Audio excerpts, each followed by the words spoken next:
సింగ్ అన్న లేడు.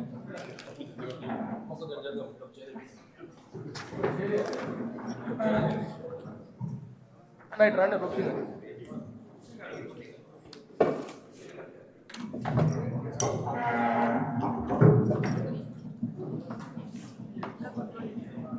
Hello hello దా ఇస్మాయిల్ అన్న దా.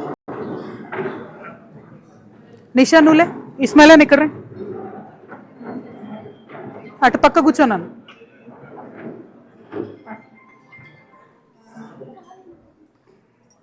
అక్కడ కూర్చోం.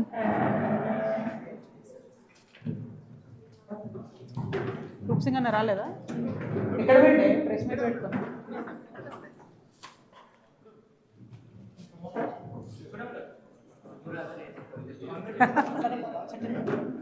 సడన్గా మాయమైపోయాడా?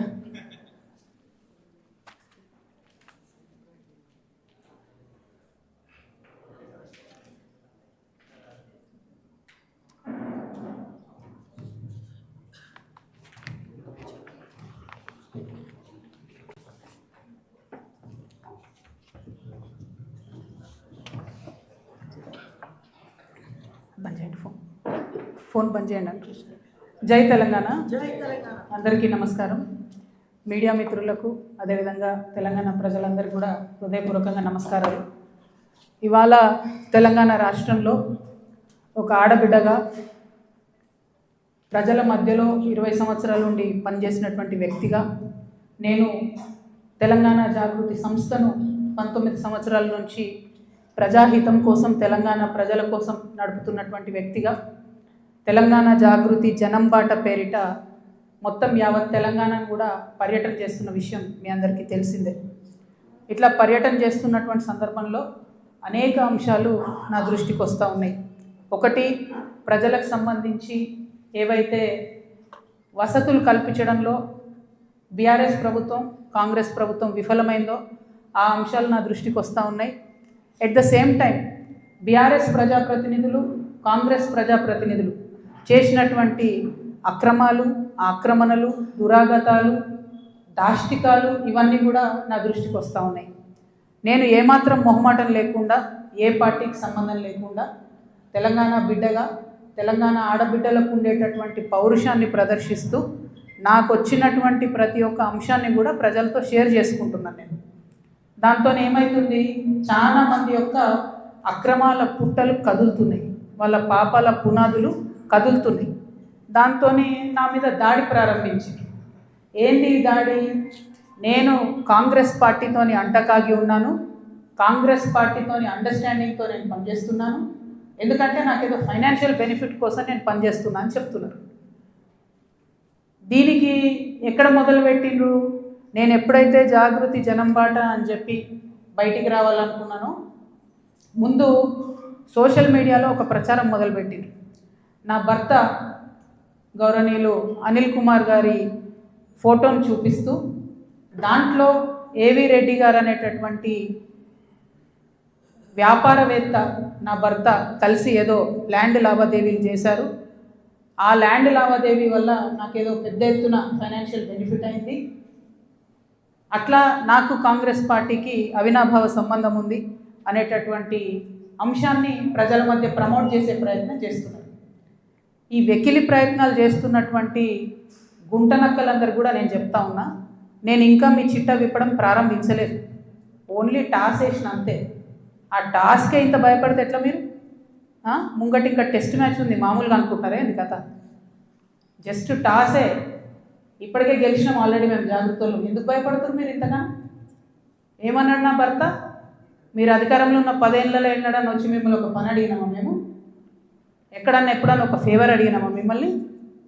ఒక్క విషయంలో అన్నా అవుట్ ఆఫ్ ద వే పోయి ఏ ఒక్క మంత్రితోని కానీ కేసీఆర్ గారితో కానీ కేటీఆర్ గారితో కానీ హరీష్ రావు గారితో కానీ నా భర్త కానీ నేను కానీ ఏమన్నా ఫేవర్ తీసుకుని ఉంటే చెప్పండి, దమ్ముంటే చెప్పండి. ఊరుకుంటుంటే తమాషాలు చేస్తున్నారు. మీరు వెకిలి ప్రయత్నాలు మానుకోండి. నేను మీ మీద చేసినటువంటి ఆరోపణలకు మీకు దమ్ముంటే సిగ్గుంటే ప్రజాస్వామ్యంలో ప్రజల మధ్యలో ఉండాలనుకుంటే జవాబు చెప్పండి. అంతేగాని నా మీద మొరిగేటటువంటి వాళ్ళందరినీ వదిలిపెట్టి ఏది పడుతుంది మాట్లాడితే నేను చూస్తూ ఊరుకుంటాను అనుకోవద్దు. నేనేం తప్పు చేయలేదు. బీఆర్ఎస్ ఉన్నటువంటి అధికారంలో ఉన్నటువంటి 10 సంవత్సరాలలో ప్రభుత్వం నుండి నేను ₹1 కూడా లాభం పొందలేదు. మీరు చేసినటువంటి అక్రమాలన్నీ నా మీద ఆపాదిద్దామని చూసుకుంటే నేను ఊరుకునే వ్యక్తిని కాదు. నీతి నిజాయితీ నా వైపు ఉంది కాబట్టి నేను ఇలా ధైర్యంగా కుండబద్దలు కొట్టినట్టు ఎక్కడికి పోయినా మాట్లాడుతున్నా. నాకు ఎవరితో అండర్స్టాండింగ్ లేదు, ఎవరితో వ్యాపారం లేదు. నా భర్త ఎప్పుడైతే టీఆర్ఎస్ అధికారంలోకి వచ్చిందో నేను నా భర్త ఒకటే విషయం అనుకున్నాం. అమెరికా నుండి 2004లో మేము వస్తే నేను ఉద్యమంలో ఉన్నా, ఆయన వ్యాపారంలో ఉన్నాడు. ఇల్లు గడవాలి కదా, మీ లెక్క మంది మీద వాడు దోసుకోలే. నేను ఎప్పుడు మీ లెక్క నేను ఎవరిని వాడి వసూలు చేసుకొని ఉద్యమాలు నడపలేదు. సమయం సందర్భం వచ్చినప్పుడు నా నగలు కుదబెట్టి బతుకమ్మ చేసిన నేను. అందుకే ఇంత పౌరుషం నాకు. ఉద్యమంలో మీరు ఎవరెవరి దగ్గర దోసుకున్నారు, ఏ స్టూడియోల దగ్గర పోయి ధర్నాలు చేసి వాళ్ళతో కాంప్రమైజ్ అయిండ్రు, అన్నీ తెలుసు సంగతులు. చెప్పలేదు, ఎందుకంటే సిగ్గుపోతుంది తెలంగాణ వాళ్ళదని. నవ్వేటోళ్ళ ముందట జారిపడొద్దు అన్నారు కాబట్టి చెప్పలేదు. మీరు ఊరికే తమాషాలు చేసి నాతో పెట్టుకుంటే మాత్రం మామూలు చిట్టాలేదు నా దగ్గర. ఇవాళ నేను ఫస్ట్ టీ న్యూస్కి లీగల్ నోటీస్ పంపిస్తా ఉన్నా. నా భర్త పేరు పెట్టి కృష్ణారావు అనేటటువంటి ఎమ్మెల్యే గారు ఏదైతే ప్రెస్ మీట్ పెట్టినరో, మీరేమన్నా ఆల్తు ఫాల్తు social media channel T News అంటే? శాటిలైట్ ఛానల్, మీరు ఒక పార్టీని రిప్రజెంట్ చేసే ఛానల్, కనీసం వెరిఫై చేసుకోరా? ఏది పడితే అది వేసేసుడేనా? వేరే వాళ్ళది వేస్తే వాళ్ళు ఊరుకున్నారేమో, నేను ఊరుకునేదాన్ని కాదు, ముందే చెప్తున్నాను. టీ న్యూస్కి లీగల్ నోటీస్ ఇస్తున్నాం. 1 వీక్లో పబ్లిక్ అపాలజీ చెప్పాలి బిడ్డ, పబ్లిక్ అపాలజీ. కోర్టుకి ఈడుస్తాం ఏమనుకుంటున్నారు. తర్వాత ఏలేటి మహేశ్వర్ రెడ్డి గారు, వీరికి కూడా నోటీస్ ఇస్తున్నాం, లీగల్ నోటీసు. 1 వీక్లో మీరు కూడా తప్పుడు సమాచారాన్ని ప్రజలకు ఇచ్చినందుకు, నా భర్త గారికి నా యొక్క పరపతిని దెబ్బతీసే ప్రయత్నం చేసినందుకు నాకు పబ్లిక్ అపాలజీ చెప్పాలని మహేశ్వర్ రెడ్డి గారిని డిమాండ్ చేస్తూ ఉన్నాను. అట్లానే మాధవర్ కృష్ణారావు గారిని మీరు కూడా 1 వీక్ లోపల అపాలజీ చెప్పాలి, లేకపోతే కోర్టుకి ఈడుస్తాం, కోర్టు నుండి క్షమాపణ చెప్పిస్తాం. ఇది నాకు సంబంధం లేని వ్యక్తులు. నేను జాగృతి జనంబాట కార్యక్రమంలో పోతా ఉంటే సడన్గా సోషల్ మీడియాలో ప్రచారం ప్రారంభమవుతుంది. వెంటనే ఏలేటి మహేశ్వర్ రెడ్డి గారు బీజేపీ ఫ్లోర్ లీడర్, ఆయనకి ఏం పనో నాకు అర్థం కాదు, ఆయనకు నాతోనేముందో అర్థం కాదు, నన్నంటే పొలిటికల్గా ఆయనకి ఏం లాభం వస్తుందో నాకు అర్థం కాదు. ఆయన బయటకు వచ్చి సీరియస్గా ప్రెస్ మీట్ పెట్టిండు. ఓకే, ఏం పెడతాడు ప్రెస్ మీటు? ఒక ఫోటో ఉన్న కాపీ తీసుకొని నా భర్తది, దాంట్లో ఏవి రెడ్డి గారి పేరు ఉంది, అది చూపించుకుంటే ఇగో వీళ్ళకి వ్యాపారాలు ఉన్నాయని చెప్తుంటాడు. అసలు ఆయనకి ఏం సంబంధం? అది ఏమన్నా పొలిటికల్ ఇష్యూవా? ఎందుకు మాట్లాడిండు? ఓకే, అంటే దీని వెనుక ఉన్న స్ట్రాటజీ చేసేసి తెలంగాణ ప్రజలు అర్థం చేసుకోవాలి. హరీష్ రావు గారు, బీఆర్ఎస్ పార్టీ ఏదైతే నా మీద దుష్ప్రచారం చేయాలనుకుంటున్నారో అది ఏలేటి మహేశ్వర్ రెడ్డి గారి నోటి నుండి వస్తుంది, బీఆర్ఎస్ పేడ్ సోషల్ మీడియా నోటి నుండి వస్తుంది, ఆ తర్వాత కృష్ణారావు గారు లాంటి ఎమ్మెల్యేల నోటి నుండి వస్తుంది. అంటే వీళ్ళందరూ ఒక స్ట్రాటజికల్గా ఏంటంటే, ఆడపిల్ల బయట తిరుగుతుంది, ఈమెకు అన్ని విషయాలు అర్థమవుతున్నాయి, ప్రజలు వచ్చి చెప్పుకుంటున్నారు, బాధితులు వచ్చి చెప్పుకుంటున్నారు, ఈమె ఇంకా చెప్తే భయం అవుతుంది, మాకు ఇబ్బంది అవుతుంది అని చెప్తున్నారు. నేను మీలాగా పారిపోయే పిరికిపందని కాదు. మీరు ఏదైతే నా భర్త ఫోటో చూపించి మాట్లాడుతున్నారో ఆ ల్యాండ్కి సంబంధించి ప్రతి ఒక్క విషయాన్ని ఇవాళ నేను తీసుకొని వచ్చిన. ఇవాళ నేను ఎట్లా ట్రాన్స్పరెంట్గా క్లారిటీ ఇస్తున్నానో, నేను చేసే ఆరోపణల మీద మీరు కూడా అట్లనే క్లారిటీ ఇవ్వాలని చెప్పి నేను డిమాండ్ చేస్తూ ఉన్నాను. ముందుగా మీరు ఏదైతే కాపీ చూపిస్తున్నారో మా హస్బెండ్ది ఏవి రెడ్డి గారిది ఉన్నటువంటిది, అది 2 సర్వే నంబర్లకు సంబంధించినటువంటి ల్యాండ్.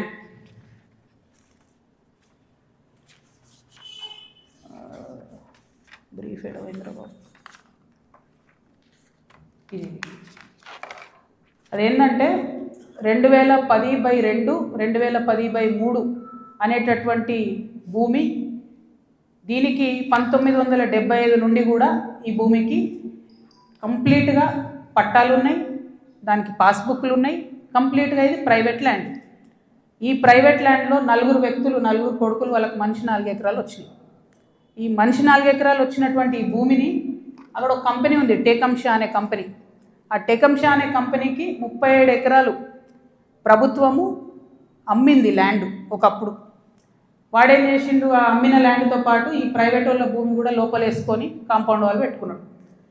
ఈ ప్రైవేట్ వాళ్ళంతా కాంపౌండ్ వాళ్ళకి పోయింది కాబట్టి వాళ్ళంతా ఈ రియల్ ఎస్టేట్ వ్యాపారంలో ఉన్నటువంటి మా హస్బెండ్ ఇంకా కొంతమంది దగ్గరకు వచ్చారు. ఈ 16 ఎకరాల భూమికి దాదాపు ఒక 20 మంది ఆ భూమిలో ఉన్నారు. అందులో మా భర్త కంపెనీ కూడా ఒకటి. ఇది మొత్తం ప్రైవేట్ ల్యాండ్ మాది, నువ్వెట్లా కాంపౌండ్ లోపల పెట్టుకుంటావు అని చెప్పి ఒక 9 ఏళ్ళు నడిచినట్టుంది ఈ డిస్ప్యూట్ నాకు తెలిసి. ఇది మా ల్యాండ్ అని వీళ్ళు, కాదని వాళ్ళు. ఫైనల్గా 2019లో లోక్ అదాలత్లో, ఇగో ఇది బీఆర్ఎస్ గవర్నమెంట్ ఇచ్చిన పాస్బుక్, అది ప్రైవేట్ ల్యాండ్ అని చెప్పి ఫైనల్గా లోక్ అదాలత్లో 2019లో ఈ టేకంషా అనే కంపెనీ ఈ 16 ఎకరాలు ప్రైవేట్ పట్ట వీళ్ళందరూ కూడా కాంప్రమైజ్ అయింది. 2019లో ఎప్పుడైతే కాంప్రమైజ్ అయినరో ఆనాడే ఆ ల్యాండ్తో నాకు కానీ నా భర్తకు కానీ సంబంధం లేదు. ఆ పట్టేదారుల తరఫున ఉండి కొట్లాడినటువంటి మా భర్త గారు, వాళ్ళ ఫ్రెండ్స్, వాళ్ళ కంపెనీ అందరు కూడా ల్యాండ్ అమ్మేసి బయటకు వచ్చేసి. ఎప్పుడు? 2019. 2019లో మా హస్బెండ్ బయటకు వచ్చేసిన తర్వాత 2022లో ఫస్ట్ పర్మిషన్, బీఆర్ఎస్ గవర్నమెంట్లో ఫస్ట్ పర్మిషన్ ఇచ్చింది కన్స్ట్రక్షన్కి, 12 ఎకరాల ల్యాండ్కి కన్స్ట్రక్షన్. మరి పట్టా భూమి అయితే ఎందుకు ఇచ్చారు పర్మిషన్? మరి అది గవర్నమెంట్ భూమి అయితే ఎందుకు ఇచ్చింది పర్మిషన్? 19లోనే మా హస్బెండ్ ఎగ్జిట్ అయిపోయింది అక్కడితో. 22లో పర్మిషన్ వచ్చింది ఆ ల్యాండ్కి. మరి ప్రభుత్వ భూమి అయితే ఎట్లా ఇచ్చారు పర్మిషన్? సంతకం పెట్టింది ఎవరు? కేటీ రామారావు గారు. అంటే ఇప్పుడు మాధవరం కృష్ణారావు గారు ఏమంటుండు? కేటీ రామారావు గారు సంతకం పెట్టిండు అంటున్నా. కేటీ రామారావు గారు సంతకం తప్పంటుండా? ప్రభుత్వ భూమిని కేటీఆర్ గారు సంతకం పెట్టి ఇచ్చిండు అంటురా? ఏమంటుండ్రు? ఆ విషయం ప్రజలకు చెప్పాలి ఫస్ట్. ఇప్పుడు నేను ఆరోపణ చేస్తాను ఏంది, ఎలక్షన్కి పోయే ముందు అక్టోబర్ 7, 2023 అందరం ఎలక్షన్ దాంట్లో ఉన్నాం. ఎలక్షన్ జోన్లో ఏదైతే ల్యాండ్తో 2019లో మా భర్తకు సంబంధం లేకుండా పోయిందో 2023 అక్టోబర్లో బీఆర్ఎస్ ప్రభుత్వం కేటీఆర్ గారి మినిస్ట్రీ నుంచి 5 ఎకరాలకు చేంజ్ ఆఫ్ ల్యాండ్ యూజ్ ఇచ్చింది. అంటే ఇండస్ట్రియల్ భూమిని రెసిడెన్షియల్ భూమి కింద మార్చుకోవచ్చు అని చెప్పింది. మరి ఇది ఎట్లా వచ్చింది? ఏంది ఇది? ఎందుకు ఇచ్చారు ఎలక్షన్ కన్నా 2 రోజుల ముందు? ఏం లావాదేవీలు జరిగినాయి? దీంట్లో కృష్ణారావు గారి పాత్ర ఏంది? ఈ వ్యాపారం చేసే వ్యక్తి మీ సుట్టమట కదా, ఆయన పేరు నేను ఎందుకు చెప్తా బయట, కానీ మీ సుట్టమట కదా. మరి మీరు చేయించుకురా దగ్గరుండి? ఏంది ఇది? దీనికి నాకు సమాధానం చెప్పాలి. కేటీఆర్ గారు చెప్తారా, బీఆర్ఎస్ పార్టీ చెప్తుందా, కృష్ణారావు గారు చెప్తారా? దీనికి సమాధానం చెప్పాలి. ఎట్లా ఇస్తారు చేంజ్ ఆఫ్ ల్యాండ్ యూజ్? ఈ ల్యాండ్తో మాకు సంబంధమే లేదు. 5 ఎకరాలకు బీఆర్ఎస్ గవర్నమెంట్లో చేంజ్ ఆఫ్ ల్యాండ్ యూజ్ వస్తుంది. నిన్నగాక మొన్న 6 ఎకరాలకు కాంగ్రెస్ గవర్నమెంట్ కూడా అదే ల్యాండ్లో చేంజ్ ఆఫ్ ల్యాండ్ యూజ్ ఇచ్చింది. అంటే బీఆర్ఎస్ వాళ్ళు సపోర్ట్ చేసిన వ్యాపారవేత్తల్ని యాజ్ ఇట్ ఈస్గా కాంగ్రెస్ వాళ్ళు కూడా సపోర్ట్ చేస్తున్నారు. ఏంది ఇది? మరి ఎవరికి అండర్స్టాండింగ్ ఉంది? నాకుందా అండర్స్టాండింగ్? మీకుందా? మీ గుంపులు ఉన్న మనుషులది ఇగో ఇదే ఏవిరెడ్డి గారితో నవనామి వెంచర్స్, ఇదే ఏవిరెడ్డి గారితో పోచంపల్లి శ్రీనివాస్ రెడ్డి అనేట ఆయన పార్ట్నరు. ఈయన ఎవరు దోస్తు, ఎవరు బినామీ? పొద్దుగాలు లేస్తే రామన్నతోనే ఉంటాడు, కేటీఆర్ గారితోనే ఉంటాడు ఈయన. ఎవరైనా మరి మీకున్నాయా సంబంధాలు? నాకున్నాయా? పందెం కోడ్ల కేసు ఉండే శ్రీనివాస్ రెడ్డి అనేట ఆయన మీద, ఏమైనా చేసిండ్రా? ఆయన ఫామ్ హౌస్లో పందెం కోడ్లు ఆడించారని అరెస్ట్ అన్నారు, పోలీసులు అన్నారు, ఏదో అన్నారు, చేసిండ్రా? ఎందుకు చేయలేదు మరి? అంటే ఎవరిని కాపాడుతున్నారు? ఎవరికి బంధుత్వాలు ఉన్నాయి? ఏదో ఆడపిల్లను ఊరుకుంటా మీరు తమాషా చేస్తా అనుకుంటారేమో, తోలు తీస్తా ఒక్కొక్కరిది పట్టుకొని చెప్తున్నాను. ఇప్పుడు కృష్ణారావు సంగతి చెప్తున్నా. పాపం చిన్నోడు యాక్చువల్లీ, నేను ఎన్నుకుండి ఎవరు ఆడిస్తున్నారు ఆ గుంటనక్క సంగతి కూడా చెప్తా తర్వాత. కానీ కృష్ణారావు గారు నా మీద మాట్లాడంగానే ఇగో ఇంతమంది, ఇది కూడా పట్టుకోను కాగితం పైకి, అది పట్టుకోండి ఒకసారి, అది చూపి. ఇంతమంది బాధితులు వాళ్ళంతా ఫోన్లు చేసి ఎకరాలు ఇన్ని ఉన్నాయి అక్క, దయచేసి మాట్లాడండి అక్క. నిన్నటి నుంచి ఫోన్. ఓ దగ్గర 16 ఎకరాలు, ఓ దగ్గర 400 ఎకరాలు, సిఎస్ 14 ల్యాండ్స్, మామూలుగా లేదు. ఒక దగ్గర ఎంత ఘోరం అంటే ఆఖరికి హైడ్రా కూడా పోయి కూలగొట్టింది. ఇక ఇంకొకటి క్లియర్గా చెప్తా పట్టు, ప్రణీత్ కన్స్ట్రక్షన్ ఒకటి ఉంది. ఎంత ఘోరం అంటే ఇది, ఇంట్లో కృష్ణారావు గారి అబ్బాయి, నాకు అబ్బాయి పేరు చెప్పడం ఇష్టం లేదు ఎందుకంటే ఆయన పాలిటిక్స్లో లేడు కాబట్టి, కృష్ణారావు గారి కొడుకు ఆయన డైరెక్టర్గా ఉన్నప్పుడు ఈ 70 ఎకరాల వెంచర్, పెద్ద వెంచర్ 70 ఎకరాలు, మీకు కనబడుతుంటుంది. మొత్తం విల్లాలు కట్టిరు, ఇది పట్టుకోండి. మొత్తం విల్లాలు కట్టిరు, అన్ని A to Z విల్లాలు కట్టిరు. ఇలా ఎన్ని అలిగేషన్స్ ఉన్నాయంటే, ఇక్కడ నేను ఎల్లో మార్క్ చేసిన రోడ్ మొత్తం గవర్నమెంట్ రోడ్, అది కబ్జా, అది లోపలనే ఉంటుంది, దాని చుట్టూ కాంపౌండ్ వాళ్ళు. ఇక్కడ అసైన్ ల్యాండ్స్ ఉన్నాయి, అది కబ్జా. ఈ మధ్యలో చెరువు ఉంది, ఈ చెరువు 10 ఎకరాలు ఉంది అని చెప్పి, 10 ఎకరాల చెరువు ఇది అని చెప్పి ప్రభుత్వం సర్టిఫికేట్ ఇచ్చింది. 2021లో ఇది అఫీషియల్గా రెరాకి ఇచ్చిన డాక్యుమెంట్. నేను మీలాగా ఆగమాగం ఎడ్డెడ్డి మాట్లాడా, దొంగ డాక్యుమెంట్లు చూసి అసలే మాట్లాడా. 2021లో మీ కంపెనీ నుండి మీరు రెరాకి ఇచ్చిన దాంట్లో మా వెంచర్ మధ్యలో ఉన్నటువంటి చెరువు 10 ఎకరాలని మీరు చెప్పారు. అయిపోయిందా? అదే మళ్ళీ 2021లో 2024 వచ్చే వరకు ఏమవుతుందంటే ఆ చెరువు 6 ఎకరాలకు వస్తుంది. అంటే 4 ఎకరాలు ఎవరు మింగిన మధ్యలో? ఇది 6 ఎకరాలని మళ్ళీ అఫీషియల్గా ఇరిగేషన్ డిపార్ట్మెంట్ ఇచ్చింది. ఇప్పుడు ఇంకా ఘోరం ఏంటంటే, ఈ మొత్తం 71 ఎకరాల ఈ సామ్రాజ్యంలో చుట్టూ కాంపౌండ్ వాల్ కట్టింది. అంటే ఈ చెరువు యాక్సెస్ ఓన్లీ ఆ విల్లా వాళ్ళకు ఉంటుంది. యాక్చువల్లీ అది ఊరిది చెరువు. అంటే మీ అయ్యా జాగిరా, చెరువు లోపలేసుకొని చుట్టూ కాంపౌండ్ వాల్ పట్టుకుంటే ఆ ఊరోళ్ళు వాడుకోవద్దా చెరువును? హైడ్రాకి దమ్ముంటే రేవంత్ రెడ్డి గారికి కానీ గవర్నమెంట్లో ఉన్న వ్యక్తులకి ఈ వెంచర్తో సంబంధం లేకపోతే యాక్సెస్ ఓపెన్ చేయండి, దానికి ఓపెన్ చేయండి. చెరువు మధ్యలో ఉంటుంది, చుట్టూ విల్లా, ఎక్కడికక్కడ KGF సామ్రాజ్యాలు. ఇంకొక మాట చెప్పిండు కృష్ణారావు గారు, ఏందో 307 గాజుల రామారంలో నేను ఏందో కబ్జా పెట్టినా అని చెప్పిండు. అది కబ్జా పెట్టింది నువ్వు వివేకానందే కదా, వివేకానంద గారు కదా, KP వివేకానంద. ఎవరిని పోయినా చెప్తారు ఆడ అడిగితే. నేను కూడా పోయి వచ్చిన మొన్న హైదరాబాద్ పోయి కూలిస్తే. CS14లో ఎట్లయితే నువ్వు చిన్న చిన్న పేద బిడ్డలని 80 గజాలు 100 గజాలకు ల్యాండ్ అమ్ముతున్నావో, దొంగ రిజిస్ట్రేషన్స్ ఆ కాగితాలు సృష్టించి, అట్లనే గాజుల రామారంలో కూడా అదే చేస్తున్నారు. 80 గజాలు 100 గజాలు పాపం వాళ్ళు కష్టపడి సంపాదించుకున్న డబ్బుతోని మీరు అమ్ముతున్నారు, దగ్గర ఉండవి మీరు అట్లా సెటిల్మెంట్స్ చేస్తున్నారు. ఇప్పుడు ఏమవుతుంది, సడన్గా హైడ్రాన్ మేము మాసంటోళ్ళం తిట్టగానే పోయి ఆడ పేదవాళ్ళ గుడిసెలు కూడా కొడతారు. మీకేం నష్టం అవుతుంది? ఆ పేదవాళ్ళ మీద కూడా మీరు ఏరుకుంటున్నారు పైసలు. అన్యాయం ఇది. 307 సర్వే నెంబర్తో నాకు సంబంధం లేదు. నా భర్త ఫోటో ఏదైతే చూపించారో దాని గురించి నేను ఇప్పటివరకు ఎక్స్ప్లెనేషన్ ఇచ్చిన. ఆ ఎక్స్ప్లెనేషన్తో పాటు కృష్ణారావు గారితో పాటు టీ న్యూస్ ఛానల్తో పాటు ఎలిమినేటి ఈయన పేరు మహేశ్వర్ రెడ్డి, అల్లేటి మహేశ్వర్ రెడ్డి గారికి కూడా లీగల్ నోటీసులు ఇస్తున్నాం.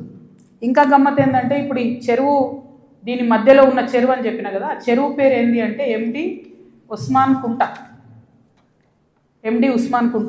ఇక BRS ప్రభుత్వంలో KTR గారి హయాంలో అద్భుతంగా ఏం జరిగిందంటే, బోల్డని చెరువులను ప్రైవేట్ బిల్డర్స్కి డెవలప్మెంట్కి అండ్ బ్యూటిఫికేషన్ కానీ ఇచ్చారు. ఇలా కొన్ని జెన్యూన్ ఉన్నాయి, మంచినే వాళ్ళు పాపం బ్యూటిఫికేషన్ చేసారు CSR కింద. చాలా మటుకు ఎట్లున్నాయంటే, ఇప్పుడు ఈ ఎవరైతే ప్రణీత్ బిల్డర్స్ ఉన్నారో, ఆ ఫోటో పట్టు, ఆ మొత్తం 71 ఎకరాలు కట్టినటువంటి ప్రణీత్ బిల్డర్కే ఈ ఉస్మాన్ కుంట చెరువు డెవలప్మెంట్కి ఇచ్చారు. ఇస్తే ఆయన ఏం చేసిండు, దాన్ని డెవలప్ చేసి ఊరోళ్ళకి ఇవ్వకుండా డెవలప్ చేసి అందులో 4 ఎకరాలు మింగి, ఆ 4 ఎకరాలలో 8 విల్లాలు కట్టి చుట్టూ కాంపౌండ్ వాల్ పెట్టి జనంకి అవకాశం లేకుండా చేసారు. అంటే నీకు డెవలప్మెంట్ కనిస్తే నువ్వు మింగేసినావు. అందులో నీ కొడుకే డైరెక్టర్ ఉన్నాడు కృష్ణారావు గారు. మరి సమాధానం ఇప్పుడు చెప్పు, ఏం చెప్తావు నాకు అర్థం కాదు. ఏదో నిన్నటి నుంచి తమాషా చేస్తుండట, జాగృతలు దాడి చేస్తారు గీడి చేస్తారని. మాకు అట్లాంటి ఆలోచన ఏం లేదు. మేము మీ మీద దాడి చేసేంత పెద్ద వ్యక్తి మీరు కాదు. ఫస్ట్ థింగ్ వదిలేసేయండి, మీ మీద దాడి చేసే అవసరమే లేదు. మీ వెనుకో గుంటనక్క ఉంది చూసినావా, వాళ్ళని మాత్రం వదిలిపెట్టాం. ఆ గుంటనక్కకి చెప్తున్నాయి ఇప్పుడు ఇనమని. ఆ గుంటనక్క ఇంటుంటాడు, ప్రెస్ మీట్ నాకు తెలుసు. సియాట్ ల్యాండ్స్ ఉండే, దాన్ని తర్వాత ఏం చేసిండ్రు, సెయింట్ గోబెన్ అనే కంపెనీకి ఇచ్చిర్రు 70 ఎకరాలు. దాని తర్వాత ఏం చేసిర్రు, ఈ గుంటనక్క రికమెండ్ చేస్తే మన BRS government favourite builder Vasavi ఉన్నాడు కదా, ఆ వాసవి బిల్డర్కే ఇచ్చిర్రు. అయితే ఒక అధికారి దానిలో చాలా కీలక పాత్ర. ఆ అధికారి ఇప్పుడు ఈ గవర్నమెంట్లో కూడా కీలకంగా ఉన్నాడు. కానీ ఖచ్చితంగా ఆ సెయింట్ గోబెన్ ల్యాండ్కి సంబంధించి ఆ అధికారి పేరు, నేను చెప్పే గుంటనక్క గారి పేరు 2 కలిపి నేనే ఇస్తాను. విజిలెన్స్కి ఇస్తా, ఈడీకి ఇస్తా, CBIకి ఇస్తా. ఇక చూసుకోరు, ఏం చేసుకుంటారో వేసుకోండి. నేను మీలాగా ఫాల్తు అలిగేషన్స్ చేయను. నా భర్త ప్రైవేట్ ల్యాండ్లో వ్యాపారం చేసిండు.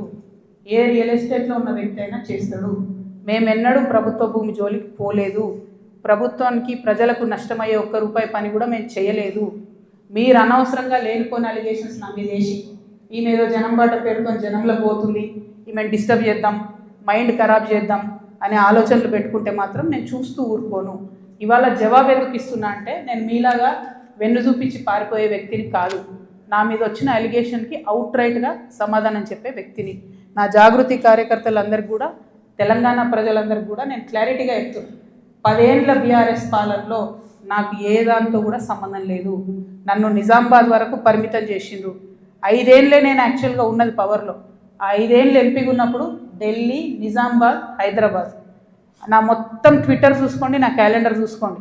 ఇప్పుడు ఎట్లయితే జనంబాట పేరు పెట్టుకొని ప్రతిరోజు తిరుగుతున్నానో అప్పుడు కూడా నేను మన ఊరు మన ఎంపీ పేరుతోని నిరంతరం ప్రజల మధ్యలో ఉన్నా. పైరవేలు చేసుకోలే నేను ఎప్పుడు. నేను చాలా గర్వంగా ఫీల్ అయినా. నేను తెలంగాణ నుండి మొదటి ఎంపీగా పార్లమెంట్కి పోయినా. కొట్లాడుతుంటే మీ పిచ్చిలేసినట్టు గంటలు గంటలు ఒరుతుంటే మీ పార్లమెంట్లో ఎంత ఫైట్ చేసినాం స్టేట్ కోసం. మీరేమో మేము ఆడ ఢిల్లీలో కొట్లాడుతుంటే ఇక్కడ ఏసీ ఆఫీస్లా ఉండి పందికొక్కుల్లాగా కేసీఆర్ గారు నీడనే ఏరి ప్రజల సొమ్ము తిన్నది కాకుండా ఉల్టా నా మీద వెకిలి ప్రయత్నాలు వేస్తే మాత్రం ఒక్కొక్కరిది కాళ్ళు ఇరగొడతా చెప్తున్నాను. నాకు ఇట్లాంటి భాష మాట్లాడడం ఇష్టం ఉండదు. ఇలా మాట్లాడక తప్పని పరిస్థితి అవుతుంది. లేనిపోని అంటగట్టకండి. 10 ఏళ్లలో ఎన్నడూ ఎవరు గవర్నమెంట్లో నా భర్త పేరు వినలేదు. ఇవాళ మీరు ఆయన మీద అలిగేషన్ చేస్తున్నారు. ఆయన ఫోన్ ట్యాప్ చేస్తారు. సిగ్గుండాలి. ఇంటర్లో ఫోన్ ట్యాప్ చేస్తారు. ఇటువంటి వెధవ ప్రచారాలు చేస్తారు. ఇంకా కళ్ళు చల్లబడతలేవో మీకు? పార్టీలకి నిలగొట్టారు కదరా బయటికి. ఇంకేంది? నేను ఊరుకునేదాన్ని కాదు బిడ్డ, చెప్తున్నా. ఇప్పుడే మొదలుపెట్టినా. మీరు సెయింట్ గోబెన్ సంగతి చెప్పండి. వాసవికి ఇచ్చినటువంటి 100 భూములు ఉన్నాయి. ఇవాళ గవర్నమెంట్ని, కాంగ్రెస్ గవర్నమెంట్ అంటారు కదా మీరు, హిల్ట్ పాలసీ పెట్టి దారాదత్తం చేస్తున్నారని. దానికి కిటికీలు తెరిచింది ఎవరు? దానికి బీజం వేసింది ఎవరు? డిస్టిలరీ భూములు అమ్మినరా? లీజుకి ఇచ్చిన భూములు. లీజుకి ఇచ్చిన భూములల్లో ప్రజలకు డబుల్ బెడ్రూమ్ ఇండ్లు కట్టియాలి, హాస్పిటల్ కట్టాలి, స్కూళ్ళు కట్టాలి. ఇండస్ట్రీ తీసేస్తే ప్రైవేట్ వ్యక్తులకు ఎట్లా అమ్మిండ్రు? దాని మీద సంతకం పెట్టింది ఎవరు? కేటీఆర్ గారు కాదా? చాలా కంపెనీలు ఉన్నాయి. మీరు కూడా సెలెక్టివ్గా లీజుకి ఇచ్చారు కదా. మీరు కిటికీలు తెరిచిర్రు, ఈ గవర్నమెంట్ దర్వాజాలు తెరిచిర్రు దోసుకొని తినండి అని చెప్పి. జనానికి మాత్రం ఏం చేయకండి. హాస్పిటల్ కట్టకండి, స్కూల్ కట్టకండి. ఎవడన్నా నా సొంటోడు అడిగితే మా మీద ఉల్టా అలిగేషన్ ఇవ్వండి. అల్టిమేట్గా ప్రజా జీవితంలో ఉన్నటువంటి వ్యక్తులుగా, ఒక ఆడబిడ్డగా, తెలంగాణ ప్రజల మంచి కోరుకునేటటువంటి వ్యక్తిగా నేను మీ అందరినీ కూడా రిక్వెస్ట్ చేసి చెప్తా ఉన్నాను. నా మీద బీఆర్ఎస్ పార్టీ ఏదైతే విష ప్రచారం చేస్తుందో నా మీద, నా భర్త మీద, దాంట్లో ఇనుమంతా కూడా సత్యం లేదు. దానికి సంబంధించి అన్ని కాగితాలతో సహా నేను చూపించడం జరిగింది.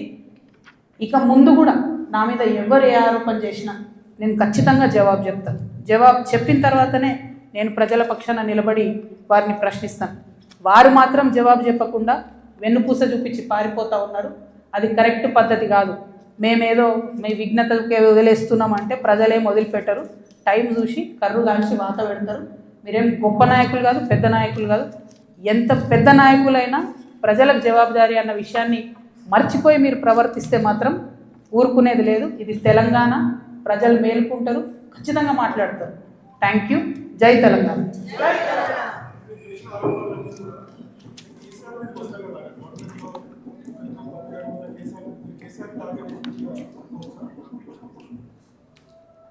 చూడు బ్రదర్, చాలా మిస్టేక్స్ జరిగినాయి బీఆర్ఎస్ గవర్నమెంట్లో. ఆ విషయాలన్నీ ఇప్పుడు నేను జనంబాటలో తిరుగుతుంటే ప్రజలు వచ్చి నాకు చెప్పేటటువంటి దాంతో, వాళ్ళు ఇస్తున్నటువంటి విజ్ఞప్తులతోనే అర్థమవుతుంది. నేను మళ్ళీ చెప్తున్నాను, ఎంత పెద్ద నాయకుడైనా ప్రజలకే జవాబుదారు. 100కి 100% ప్రభుత్వం నుండి లీజుకి ఇచ్చినటువంటి ఇండస్ట్రియల్ ల్యాండ్స్ సెలెక్టివ్గా వ్యాపారవేత్తల కోసం బీఆర్ఎస్ గవర్నమెంట్లో సంతకాలు పెట్టి మరి ఆనాడే ప్రైవేట్ వ్యక్తులకు దారాదత్తం చేశారు. ఆ సంతకాలు పెట్టింది ఎవరు, పెట్టించడం వెనుకుందెవరు, అది time has to decide. Congress government ఏంది, చాలా ఆరోపణలు చేస్తున్నారు. రేవంత్ రెడ్డి గారు అయితే చాలా ఏమంటారు, రేపు పొద్దుగాలనే నేను వీళ్ళందరినీ జైలు వేస్తా అన్నట్టు ఏదో బీఆర్ఎస్ అంతా అవినీతిమయమని చిత్రీకరించి వచ్చారు. ఆయన ఎక్కడ ఏం చేయట్లేదు. ఎందుకు చేయట్లేదు? బీఆర్ఎస్ వాళ్ళు వేసినటువంటి దొంగదారులను కాంగ్రెస్ రహదారులుగా మారుస్తున్నారు. వాళ్ళు ఎవరైతే ప్రైవేట్ వ్యక్తులకు ఇచ్చిరో మళ్ళీ అదే కంపెనీలతో వీళ్ళు అండర్స్టాండింగ్ పెట్టుకుంటారు, వాళ్ళతో మాట్లాడతారు. అంటే రేవంత్ రెడ్డి గారి పరిస్థితి ఇప్పుడు ఎట్లుందంటే, అప్పుడే కప్పం తిన్న పాము ఎట్లుంటుంది, కడుపు నిండింది, నేను సీఎం అయినా, అవినీతి అయితే నాకేంది, రాష్ట్రం ఎటు పోతే నాకేంది, వాగ్దానాలు ఎటు పోతే నాకేంది అని చెప్పి ఆయన సైలెంట్గా ఉన్నాడు. ఆయనకి ఈ బీఆర్ఎస్ పార్టీలో జరిగినటువంటి వ్యాపార లావాదేవీలకి అవుట్ రైట్గా సంబంధం ఉంది కాబట్టి వాళ్ళు సైలెంట్గా ఉంటారు. So let time decide. ఎప్పుడన్నా ఎవరైనా ఎంక్వైరీ చేస్తే డిసైడ్ అయితే చూద్దాం. ఏమీ కాకపోతే నాకెప్పుడో ఒకసారి టైం వస్తుందిగా, దేవుడు దయ ఉంటే నేను ముఖ్యమంత్రి అవుతా కదా ఒకనాడు. ఆనాడు మాత్రం 2014 నుండి 2014 తెలంగాణ వచ్చినప్పటి నుండి ఇప్పటి వరకు అన్ని అన్యాయాల మీద నేను మాత్రం ఆరాధిస్తాను. ఎందుకంటే ఎవరు వచ్చి బయటకు వచ్చి మాట్లాడినా వాళ్ళని దబాయించాలి, వాళ్ళ మీద ఒక కేసు వేయాలి, వాడిని ఏదో అనాలి, బురద జల్లాలి అని అంటే కుదరదు. నేను అట్లా ఊరుకునే వ్యక్తిని కాదు. నేను తప్పు చేస్తే నేను క్షమాపణ అడుగుతాను. నేను కోరిన క్షమాపణ జనం బాటలో ముందుకెళ్ళినప్పుడు ఎందుకు కోరిన క్షమాపణ? నేను అదే గవర్నమెంట్లో ఉండి అమరవీరుల కుటుంబాల కోసం గట్టి కొట్లాడాల్సిందే అని నాకు మనసుకు అనిపించింది కాబట్టి నేను క్షమాపణ అడిగిన. ఉద్యమకారులను కేవలం నా ప్రాంతంలో చూసుకున్నా కానీ వేరే దగ్గర చూసుకోలేకపోయినా అనే ఉద్దేశంతో క్షమాపణ కోరిన.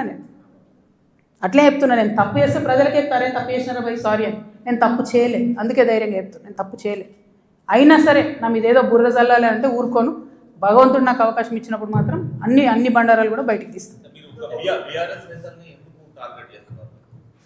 నేనేడా టార్గెట్ చేసిన భయ్? ఇప్పుడు నేను నిన్ను కొడితే నువ్వు నన్ను కొట్టవా చెప్పు? వాళ్ళు నన్ను టార్గెట్ చేస్తే నేనేం చేయాలి మరి? నేను ఊరుకోవాలా? నేనైతే గాంధీ తాతను కాదు, నేను అస్సలే మంచిదని కాదు నేను చెప్తున్నాను. నేను కేసీఆర్ గారు అంతా ఓపిక నాకు లేదు, అస్సలే మంచిదని కాదు. నేను ఊరుకోను. నన్ను కొడితే 2 కొడతా ఉల్టా. ఎందుకంటే నాకు తప్పు లేకుండా కొడుతున్నారు, నాకు తప్పు లేకుండా మాట్లాడుతున్నారు. అది కరెక్ట్ కాదు కదా. ఏం రోగం చెప్పు? నేను ఏమంటున్నా? నేను జనంలో పోతున్నా, పిచ్చి లేచినట్టు పొద్దు నుండి రాత్రి వరకు ఎందుకు తిరుగుతున్నా నేను? ఐ వాంట్ టు అండర్స్టాండ్ ఏం జరిగింది. 10 ఏళ్ళు బీఆర్ఎస్లో, 2 ఏళ్ళు కాంగ్రెస్లో ఏం జరగలే. నిన్న పోయినాం, ఆ నల్ల నీళ్ళు అది ఎంత బాధ అనిపించింది చూస్తే.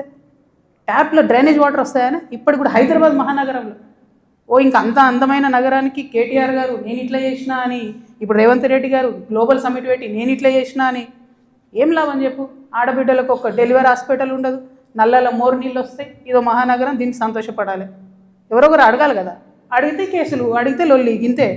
ఏం భయపడేదాన్ని కాదు నేను. ముందుకే పోతా, వెనుకకైతే పోయేది లేదు. వస్తే లొల్లెందుకుంటుండేనే? 5 ఏళ్ళు నన్ను ఓడగొట్టి ఇంట్లోనే కూర్చోబెట్టిరు కదా. వద్దంటే బలవంతంగా ఎమ్మెల్సీ ఇచ్చిర్రు. నేను అప్పటి కూడా అడిగిన, నాకు ఎంపీ క్యాండిడేట్గా నన్ను డిక్లేర్ చేయండి, నేను ప్రజల మధ్యలో ఎక్కడైతే ఓడిపోయినా అక్కడే ప్రజల ప్రేమను గెలుచుకుంటా అని చెప్పిన. అవకాశం ఇవ్వలే నాకు, తిరగనీయలే. మా కాన్స్టిట్యున్సీలో కూడా ప్రతి ఎమ్మెల్యేను ఎవరో ఒకరు మేనేజ్ చేసుడు, వాళ్ళు నాకు ఎక్కడికక్కడ కాళ్ళల్లో కట్టెలు పెట్టుడు, కాన్స్టిట్యున్సీ నుంచి ఎవరైనా వచ్చి కలిస్తే బెదిరించుడు. నువ్వు ఎట్లా కలుస్తావు? అక్కతో నీకేం పని?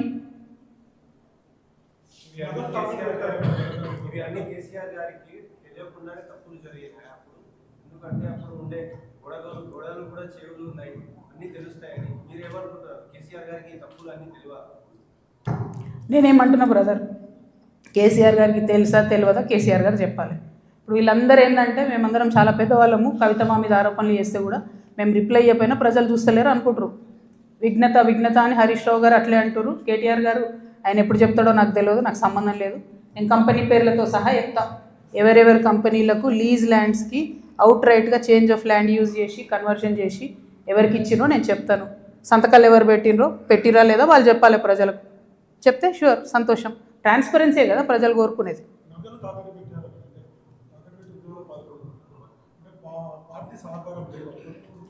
నాకు ఎప్పుడు లేదు భయ్ పార్టీ సహకారం. నేను ఎప్పుడైతే అమెరికా నుండి వచ్చినో అప్పటి నుండి ఇప్పటి వరకు కూడా నాకు పార్టీ సహకారం లేదు. దాంట్లో కొత్తగా చెప్పేది ఏం లేదు.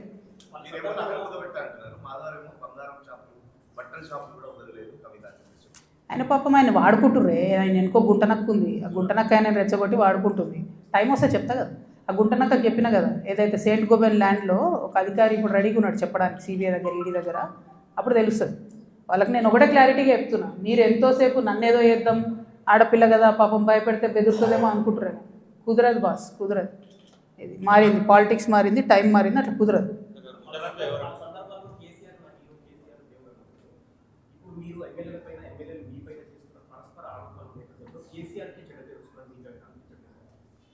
నేను ఒక మాట చెప్తాబా, మనది ఎట్లాంటి భూమి?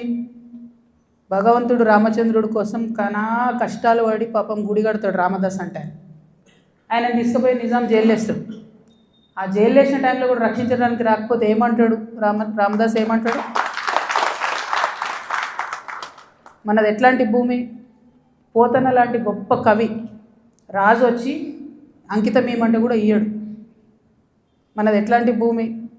చాకలైలమ్మ లాంటి మామూలు మహిళ నాలాగానే ఏం లేదు, ఎవరు సపోర్ట్ లేరు, నిలబడి గుత్ప పట్టుకొని కొట్లాడింది. నేను అంతే, ఆ స్పిరిట్ ఉంది, అదే వేస్తాను. ఎవరేమనుకుంటారు ఏమనుకుంటారు నైసిటీస్ లేవు. ఎందుకంటే లైన్ వాళ్ళు దాటిరు, నేను దాటలేదు. ఏది పడితే అది మాట్లాడుతూ ఊరుకుంటా.